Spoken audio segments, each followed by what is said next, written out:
আন্টির বাসায় যাই পার্ট 2। যাই গোসল করে আসি, লাল জামাটা পরে যাই।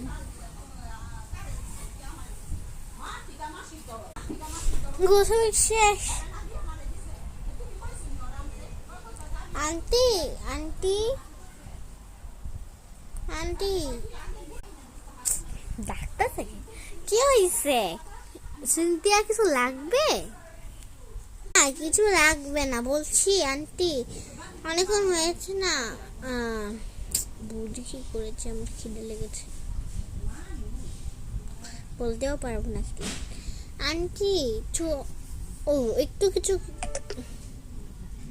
কি খাবো, একটু কিছু দেন খাই, আমার একটু খিদে লেগেছে।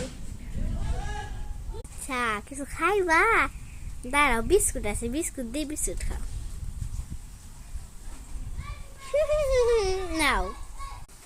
এগুলো আবার কি বিস্কুট? এগুলো তো আমি খাই না, এগুলো খেলে না বমি আসে। আন্টি আমি না এই বিস্কুট খাই না, কি করবো? আমি না এই বিস্কুট খাই না। কি কইলা? আর তো কিছু না, এই বিস্কুটই আছে। ভাত খাইবা? ভাত দেই, ভাতটা আনছি। দেন কিন্তু কি দিয়ে রান্না করেছেন আন্টি? দেন কিন্তু কি দিয়ে রান্না করেছেন? শুটকি মাছ, শুটকি মাছ আর কি জানি ভোনা ডাল, এইগুলাই আর ভাত, আর কিছুই না। কেন এগুলো দিয়ে দিব? গেল গেল আমার খাওয়ার মুডটা পুরো গেল। আমি এখান থেকে একটাও খাই না, একটাও না। আন্টি পুরো চেষ্টা করে। না আন্টি এখন না, পরেই খাই, আপনার এখানেই খাই। যদি এখন মা থাকতো তাহলে কালকে রান্না করা মাংস হলেও আমাকে দিত, ফ্রিজে রেখে যায় আমার জন্য। আর এখানে মা তো মাই, এটা সত্যি।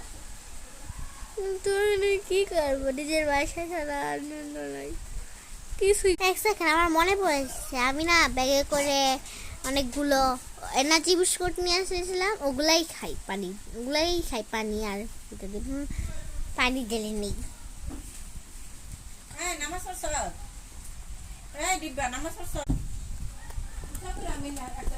আর খাবো না, অনেক খেয়ে নিয়েছি, পরে খাবো। এখন শুইলে ভালোভাবেই শুই।